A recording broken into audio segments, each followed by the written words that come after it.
नमस्कार, NTV India news में आपका स्वागत है। मैं साक्षी। पेश है आज की प्रमुख हलचल। मध्य प्रदेश की सरकार सत्ता के विकेंद्रीकरण की बात करती है और पूरे प्रदेश में पंचायती राज व्यवस्था के तहत जनप्रतिनिधियों को जनता के हितों की रखवाली के लिए उनको अनेक अधिकार देती है। लेकिन सीधी जिले में अलग ही कहानी है। सीधी जिले में जिला पंचायत के सदस्य और समितियों के निर्वाचन को संपन्न कराए 2 वर्ष हो गए, लेकिन इन 2 वर्षों के दौरान जिला पंचायत सीधी की गौ संरक्षण समिति की बैठक नहीं हो सकी।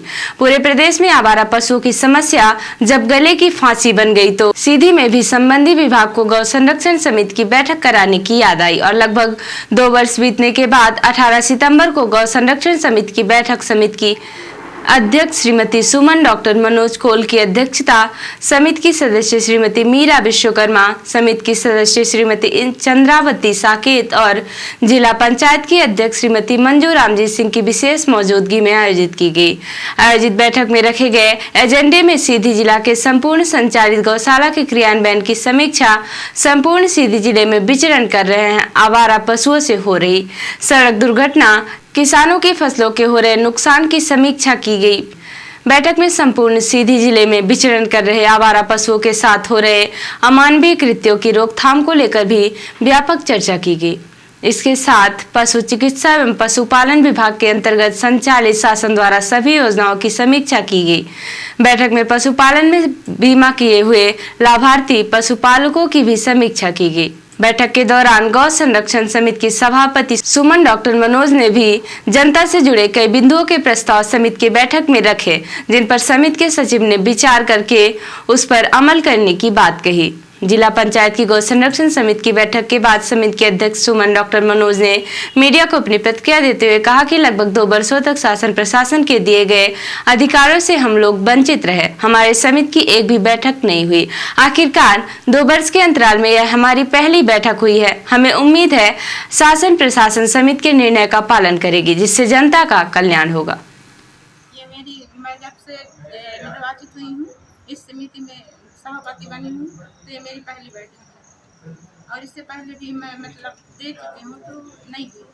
अध्यक्ष महोदय, हमारा सवाल ये है कि इतने वर्षों तक आपकी समिति बनी, आप अध्यक्ष भी रहीं, कोई बैठक नहीं हुई, इससे तो काफ़ी काम प्रभावित हुआ होगा। जो गौ संरक्षण का काम है वो प्रभावित हुआ होगा, जनता के मुद्दे भी नहीं उठ पाए होंगे। क्या कहना चाहेंगे? जी, तो इसके लिए हम अभी अधिकारियों को निर्देशित किए हैं इस बैठक में। ये 2 साल तक आप लोगों की बैठक नहीं हुई, तो क्या लगता है कि आप लोगों के अधिकार प्रभावित हुए, आप लोगों को वंचित रखा गया है? वंचित थे तभी ना अभी तक नहीं हुई बैठक। कोई शासन प्रशासन कोई भी नहीं सुनने के लिए तैयार है। इसलिए हम लोग चाहते हैं कि जो आवारा पशु हैं वो हमारे देश में सुरक्षित हो जाए, गौशाला बन जाए। इसके लिए मैं बोलना चाहती हूँ। क्या लगता है आपको कि 2 साल तक जो आपकी बैठक नहीं हुई समितियों की, उससे आपके अधिकार पे हनन हुआ है? हो गया, वो तो हो गया। सरकार को ध्यान देना चाहिए था इस पे। जी, देना चाहिए। मीडिया को इस संबंध में गौ संरक्षण समिति के सचिव से जिला पंचायत की गौ संरक्षण समिति की बैठक 2 वर्ष में पहली बार करने पर सवाल पूछे तो उन्होंने कहा कि मैं अभी नया पदस्थ हुआ हूं, इसमें क्यों देरी हुई या मैं नहीं बता सकता, लेकिन अब हम चाहेंगे कि आगे लगातार बैठक हो और जनता के हित से जुड़े मुद्दों पर काम हो। निश्चित रूप से मैं डॉक्टर SK सिंह, उप संचालक पशुपालन एवं डेयरी विभाग सीधी से हैं, और जैसे ये जिला पंचायत से हमें जानकारी के लिए पत्र मिला कि गौ संरक्षण स्थायी समिति गठित है जिला पंचायत में, जिसकी मीटिंग ऑर्गेनाइज करनी है, मैं तत्काल माननीय CO साहब के निर्देशानुसार आज दिनांक को हमने मीटिंग ऑर्गेनाइज की और उसमें जितनी भी एजेंडावार जानकारी थी समिति के सदस्यों और सभापति जी को एजेंडावार जानकारी प्रदान की। सर, विगत 2 वर्षों में ये पहली बैठक हुई है और 2 वर्षों तक कोई बैठक नहीं हो पाई। सर, इससे आप क्या मानते हैं? इससे जनप्रतिनिधियों के अधिकारों पे और जो शासन की योजनाओं का क्रियान्वयन है, सुपरविजन, वो प्रभावित हुआ है कहीं ना कहीं? अब इसके पहले एक समिति का गठन हुआ था जिला पंचायत स्तर पे, क्यों नहीं हो पाई मीटिंग, इसका कारण तो मैं नहीं जान सकता, क्योंकि मैं अभी विगत 1 माह से इस कार्यालय में उपदस्थ हुआ हूँ। निश्चित रूप से बहुत सारे हमारे गौशाला के कार्यों में प्रभावित हुए हैं और अब निश्चित रूप से हर माह अगर मीटिंग होगी तो हम गौशालाओं के अच्छे से रख रखाव और निरीक्षण कर सकते हैं। बेहतर तालमेल होगा। अगर जनता को सत्ता के हस्तांतरण को लेकर बड़े बड़े दावे करने वाली मध्य प्रदेश सरकार के लिए सीधी जिले की गौ संरक्षण समिति की बैठक 2 वर्ष में पहली बार होने पर बड़ा सवाल है। जनता की उम्मीद और विकास के कार्य का जिम्मा लेकर बैठे जनप्रतिनिधि 2 वर्षों में भी अपने अधिकार को नहीं प्राप्त कर सके तो फिर सत्ता की भागीदारी वाली बात महज दिखावा लगती है। ऐसे में शासन प्रशासन को चाहिए कि जनप्रतिनिधियों का अधिकार उन्हें प्राप्त हो, सत्ता और जनप्रतिनिधियों के बीच समन्वय बना रहे। समिति की बैठक लगातार नियत तिथि और समय में होते रहने चाहिए, जिससे जनप्रतिनिधियों का सम्मान और जनता का काम दोनों होते रहे।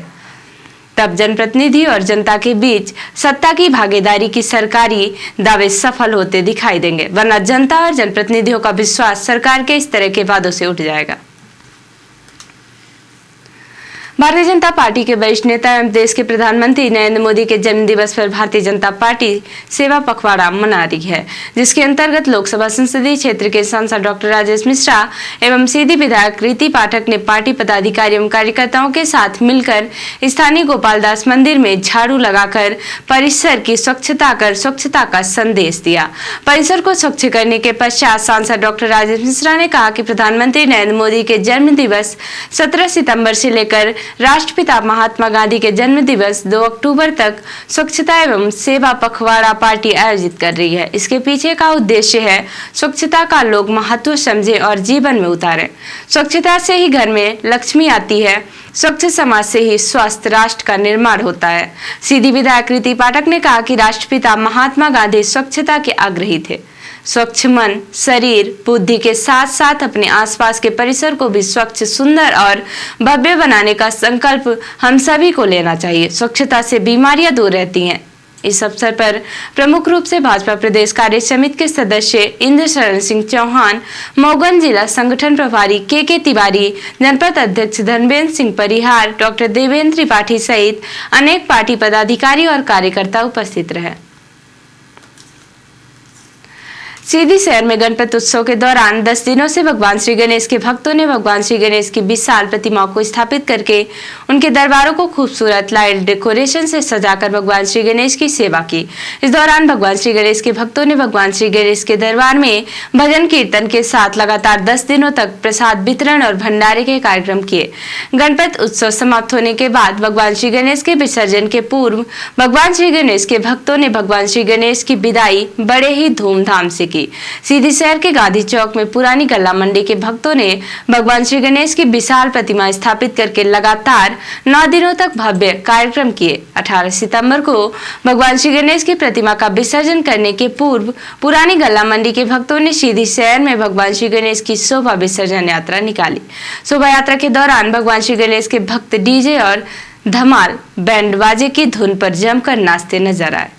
इस दौरान भगवान श्री गणेश के भक्तों ने भगवान श्री कृष्ण और राधा की सजीव शोभा यात्रा भी सजाई थी, जिसके लोग दर्शन कर रहे थे। भगवान श्री गणेश का विसर्जन जुलूस सीधी शहर के सभी प्रमुख मार्गों से होकर गुजरा। इस दौरान पुलिस ने सुरक्षा के कड़े इंतजाम किए थे। भगवान श्री गणेश की विसर्जन यात्रा में बड़ी संख्या में महिलाएं भी शामिल थी, जो भगवान श्री गणेश को दुखी मन से विदाई दे रही थी।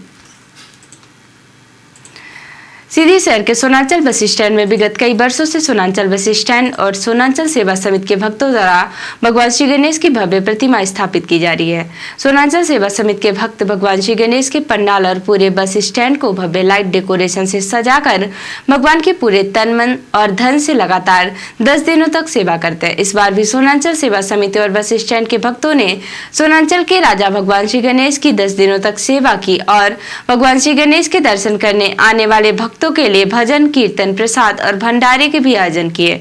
18 सितंबर को भगवान श्री गणेश सोनांचल के राजा की प्रतिमा का विसर्जन करने के पूर्व सोनांचल सेवा समिति द्वारा भगवान श्री गणेश की भव्य विसर्जन यात्रा निकाली गई।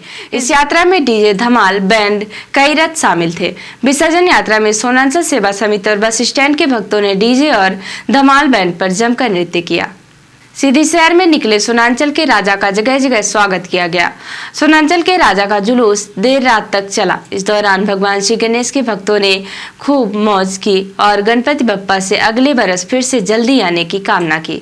सोनांचल के राजा के जुलूस के दौरान पुलिस प्रशासन ने भी सुरक्षा के कड़े इंतजाम किए थे।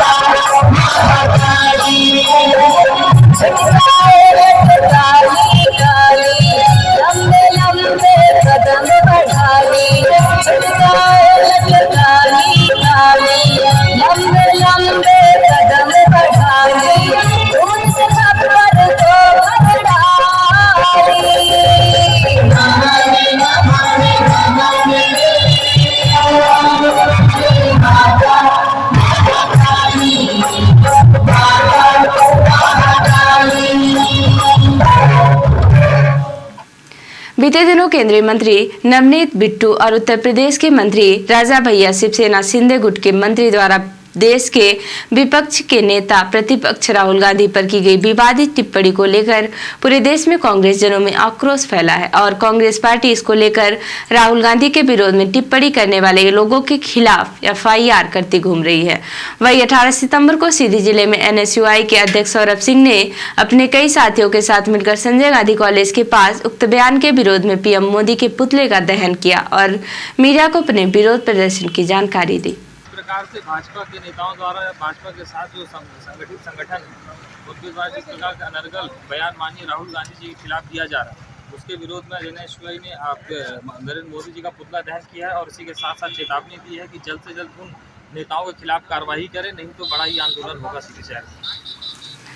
रिपोर्टर हिमायत तेला ने बताया कि नैनीताल में पुलिस ने बड़ी कार्यवाही करते हुए 2.407 किलोग्राम चरस बरामद की और एक आरोपी को गिरफ्तार किया। यह कार्यवाही मुख्यमंत्री के ड्रग की देवभूमि मिशन 2025 के तहत की गई। पुलिस ने स्कूटी की डिग्गी से चरस बरामद की और आरोपी के खिलाफ एनडीपीएस एक्ट के तहत मामला दर्ज किया। पुलिस आगे की जांच कर रही है।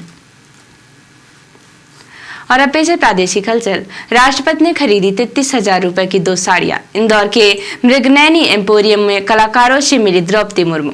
जबलपुर में ऑटो पर पलटा हाईवा 7 की मौत। इनमें 2 दंपति 3 साल का बच्चा भी। घटना से नाराज लोगों ने लगाया जाम। भिंड के अटेर में आश्रम की दीवार गिरी। प्रसादी तैयार कर रहे साधु की दबने से मौत, 3 घायल। और मंत्री बोले मेहमान बनकर आए, घर पर कब्जा कर लोगे क्या? अतिथि शिक्षकों का नियमितीकरण क्यों होगा? पीसीसी चीफ बोले माफी मांगे। और अब पेश है राष्ट्रीय हलचल। वन नेशन वन इलेक्शन प्रस्ताव कैबिनेट में मंजूर। नवंबर दिसंबर में विलायेगा। विधानसभा लोकसभा चुनाव साथ होंगे। अगले 100 दिन में निकाय चुनाव। जम्मू कश्मीर विधानसभा चुनाव पहले फेज में 58.85% वोटिंग। किश्तवाड़ में सबसे ज्यादा 77.23% मतदान। राहुल गांधी के खिलाफ हेट स्पीच, कांग्रेस का प्रदर्शन। रेल राज्य मंत्री समेत 4 नेताओं की पुलिस से शिकायत। और दिल्ली में 2 मंजिला इमारत गिरने से 3 की मौत, 14 लोग घायल। रेस्क्यू जारी। 8 घंटे तक मलबे में दबा युवक जिंदा निकला। तो ये थी आज की प्रमुख हलचल। नमस्कार।